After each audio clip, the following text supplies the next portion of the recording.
Mais detalhes sobre as conversas da diretoria com o Fernando Diniz e a não demissão do treinador. Detalhes também sobre a situação do Fernando Diniz para com os jogos agora contra a equipe do Cruzeiro e do Flamengo. Tem notícia aí de que vem mudança, né? Ainda tem um outro detalhe também sobre a situação de André, mais uma vez o Fulham atrás de André, e além disso também Felipe Coutinho no Fluminense. O Fluminense tem interesse. Vamos rodar a vinheta. Faz um tempo que a gente não roda a vinheta do Giro de Notícias. Vamos falar desses 4 casos.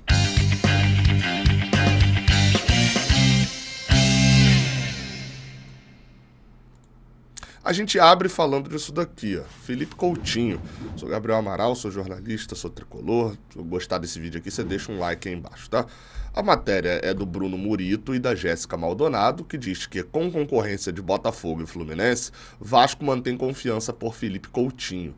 Segundo diz aqui, os rivais cariocas têm interesse na situação do meia, que ainda não fechou com o Vasco. Se a gente vier aqui para a parte que mais interessa a gente, né, diz aqui que Felipe Coutinho tem 32 anos, está no Aston Villa, e que os rivais cariocas observam a situação do cria revelado em São Januário, enquanto a negociação pelo retorno dele ao clube, que o revelou, ainda não é concretizada.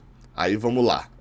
O Vasco, só para explicar, né? O Vasco hoje, o Felipe Coutinho já falou que quer voltar e etc. Enfim, a negociação deu emperrada.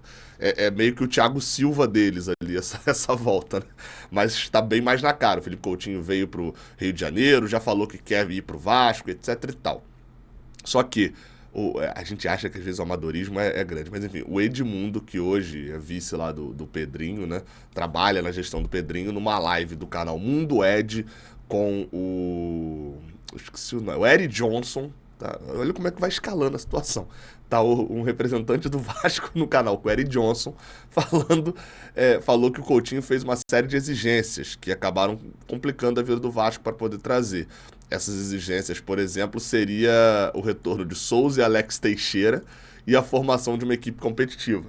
Souza já saiu do Vasco há um certo tempo, não está muito bem, foi para a Turquia recentemente, houve um interesse até de negociar com ele do Vasco há pouco tempo atrás.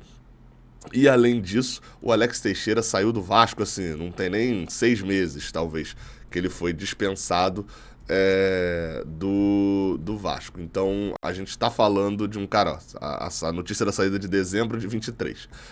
Então, assim, o Coutinho fez umas exigências meio estranhas, tá? Pro Vasco ali, difícil de Vasco cumprir. Só que aí, o parte que nos interessa, né, de Botafogo e de Fluminense, poderem atravessar a situação. O Botafogo acho que faz mais sentido. Segundo diz aqui a matéria, demonstrou interesse em ter e teve conversas iniciais com o clube. Deve ser com o jogador aqui, né? Porque o Botafogo não teve interesse com o clube, né? John Textor tem como prioridade a contratação de um meio atacante e deseja investir isso com força. Thiago Almada, do Atlanta United, também é um nome observado, né? Lá da MLS. Então o Botafogo quer um jogador no perfil do Coutinho e já tem conversas, enfim, já é algo mais chamativo. O Fluminense também observa a situação de Felipe Coutinho, ou seja, sempre falo das palavras, tá? Demonstrar interesse, conversas iniciais, aquelas palavras que eu falo, ó, preste atenção, quando fala sondagem, quando fala interesse, quando fala em proposta, quando conversa, o Fluminense observa a situação. O meia interessa ao clube, mas não houve proposta pelo jogador revelado no Vasco e diz aqui só que o Fluminense está mirando proposta pro ano, pro meio do ano, né? A situação lá do Coutinho, enfim, as exigências dele lá no Vasco não foram vistas como impasse, estão tentando ajustar detalhe financeiro lá no Vasco. E aí, assim, é muito complicado, porque, vamos lá, tá? Primeiro, a situação do... O GE é talvez o veículo de maior credibilidade no Brasil hoje em relação ao futebol. Pá, ponto. Tá? Isso é fato. Não conheço a Jéssica Maldonado e o Bruno Murito pessoalmente, não tenho qualquer relação ali com nenhum dos dois. Então não tenho nada para poder criticar perdão pelo barulhinho do WhatsApp, não tenho nada para poder criticar e também não tenho nada para poder também destacar sobre... Mas o GE tem credibilidade. O que me parece, tá, com respeito à apuração dos amigos. O Felipe Coutinho tem uma negociação com o Vasco. O Botafogo tem interesse de repente, até atravessar essa negociação do Felipe Coutinho com o Vasco. e que, de alguma maneira, o Fluminense pode ter entrado em contato ou só feito algo muito superficial e, para pressionar o Vasco a acertar com o Coutinho, cumprindo exigências que ele tem desejo, sai uma notícia, começa-se a vazar por parte dos empresários o interesse do Fluminense no jogador. E parece que o Fluminense entrou aí só de bode expiatório. De bode expiatório não, né? Mas só para chamar a atenção. Entrou só nesse ponto, porque aí gera um desespero no Vasco. Imagina se a diretoria do Vasco acabou de reassumir, né, o clube, perde um jogador pro Fluminense agora. Né? Então, o cenário me parece esse. A princípio não me parece ter nada. Vou tentar apurar para ver se acho alguma coisa, mas a princípio é esse o meu olhar. Ok? A princípio, o Fluminense só sondou alguma coisa, mas não teve nada demais e parece que a parada é com o Vasco e se não for, talvez o Botafogo. Vamos ficar de olho. Vamos lá, tá? Outra notícia, Fulham e André. Eles dois continuam conversando, segundo a notícia do Jack Talbot, que é um jornalista da Inglaterra que acompanha bastante o mercado de transferências.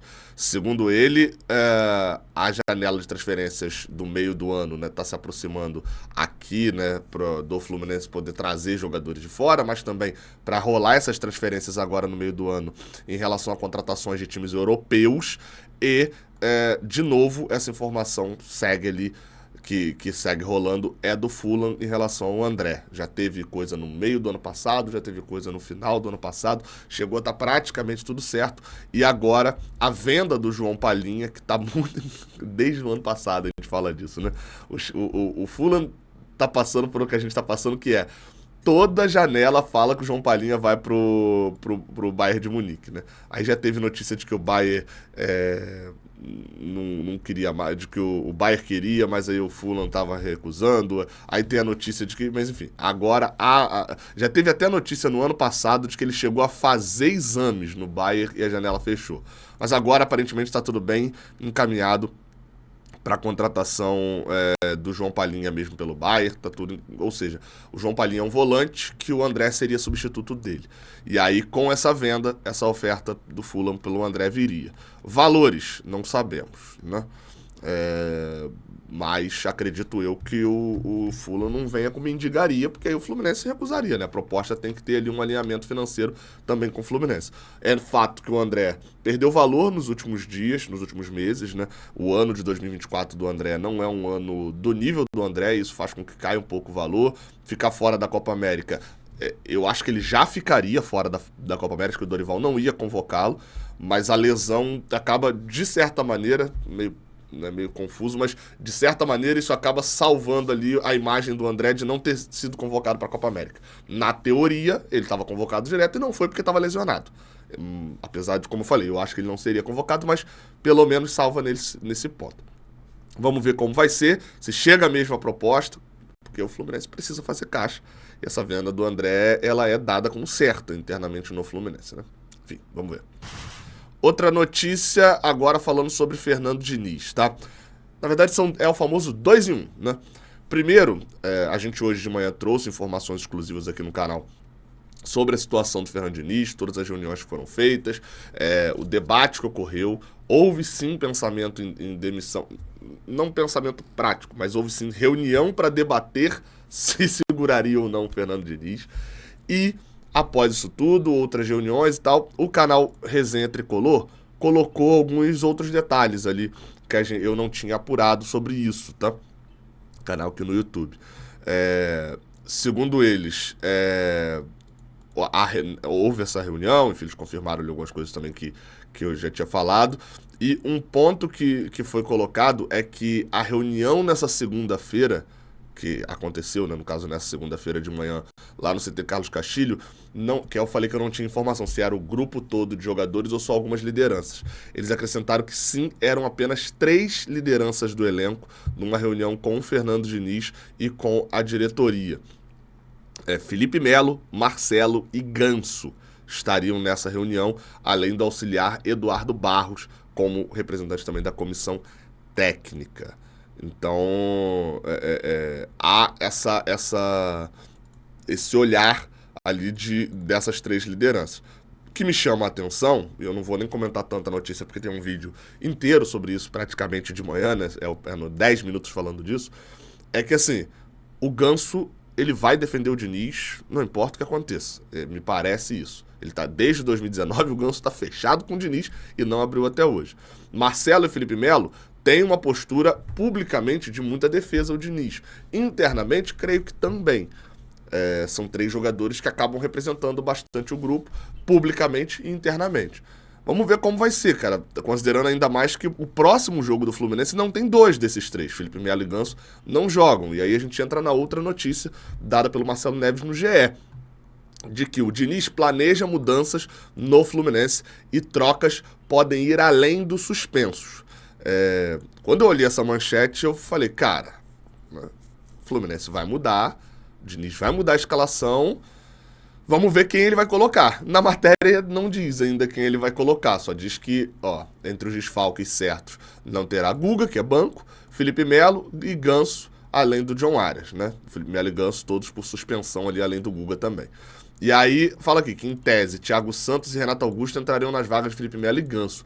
Eu achei até estranho aqui esse negócio, porque, em tese, Marlon e Manuel fazem a zaga, né?